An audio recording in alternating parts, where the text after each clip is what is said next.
میں کیا مصطفیٰ دے گئے ہیں، ہدایت کا ایک سلسلہ دے گئے ہیں، ہدایت کا ایک سلسلہ دے گئے ہیں، کلام الہی کی صورت میں ہم کو، کلام الہی کی صورت میں ہم کو وہ ایک نسخہ کیمیا دے گئے ہیں۔ اب ان کے بعد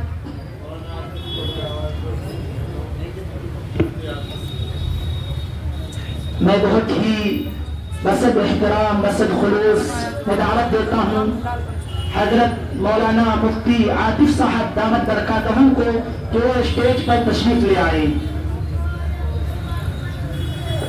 ونستعينه ونستغفره ونؤمن به ونتوكل عليه ونعوذ بالله من شرور أنفسنا ومن سيئات أعمالنا من يهده الله فلا مضل له ومن يضلله فلا هادي له ونشهد أن لا إله إلا الله وحده لا شريك له ونشهد أن محمدا عبده ورسوله وصلى الله عليه وعلى آله وأصحابه أجمعين أما بعد فأعوذ بالله من الشيطان الرجيم بسم الله الرحمن الرحيم ذلك الكتاب لا ريب فيه هدى للمتقين وقال النبي صلى الله عليه وسلم خيركم من تعلم القرآن وعلمه صدق الله العظيم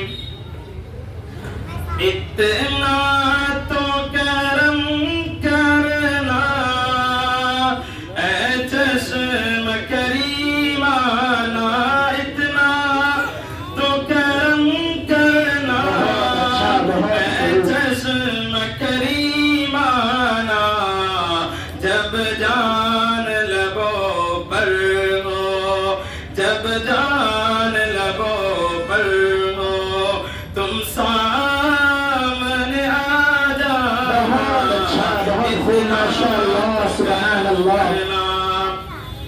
الہی رونق اسلام کے سامان پیدا کر الہی رونق اسلام کے سامان پیدا کر دلوں میں مؤمنوں کے الفت قرآن پیدا کر۔ صدر محترم اسٹیج پر رونق افروز بزرگان دین اور حاضر جلسہ السلام علیکم ورحمۃ اللہ وبرکاتہ۔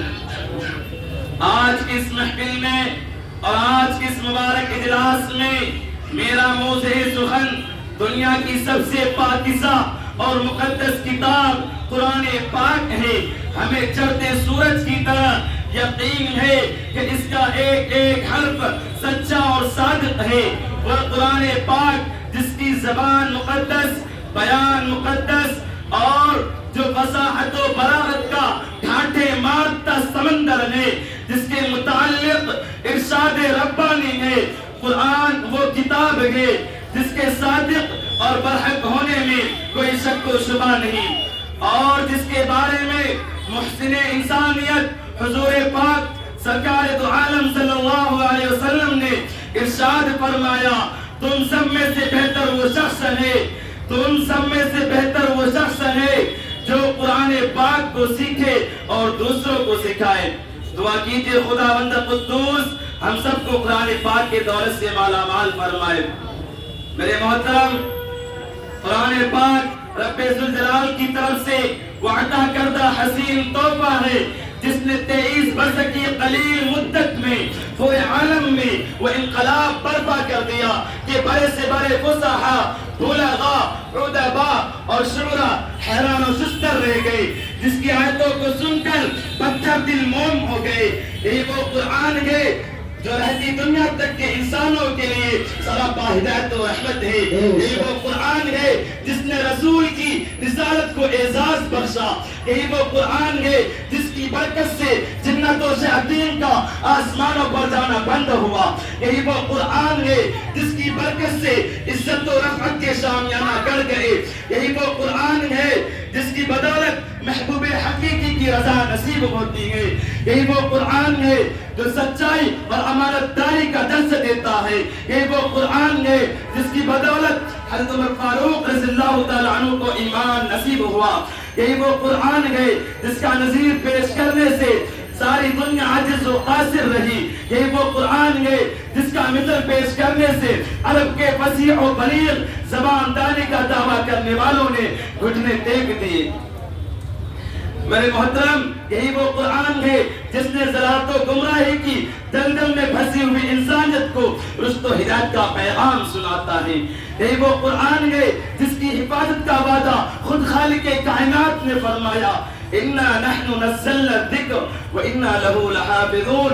ہمیں نے اس قرآن کو اتارا ہے اور ہم ہی اس کی حفاظت کریں گے.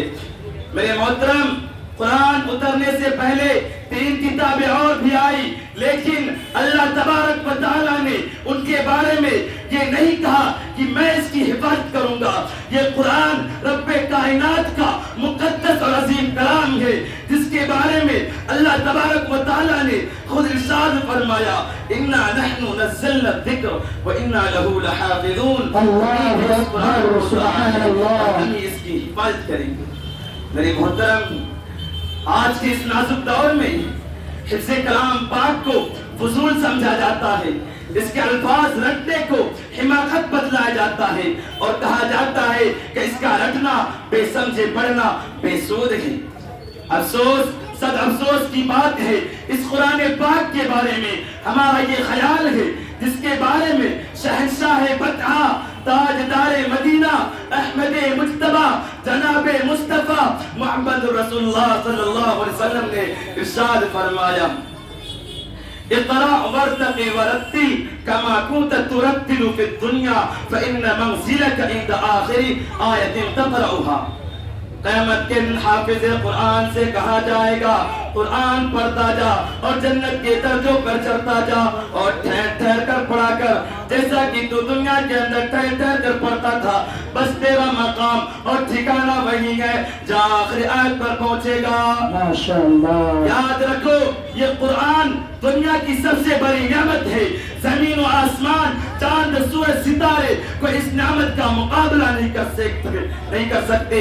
یہ قرآن رب کائنات کا مقدس اور عظیم کلام ہے اور کیوں نہ ہو جبکہ اس کا اتارنے والا امین جس کے ذریعے اتارا گیا وہ بھی امین جس ذات پر نازل ہوا وہ بھی امین جس مقام پر نازل ہوا وہ بھی امین اور جس مہینے میں نازل ہوا وہ تمام مہینوں سے افضل اور جس رات میں نازل ہوا وہ 1000 مہینوں سے بھی بہتر ہے.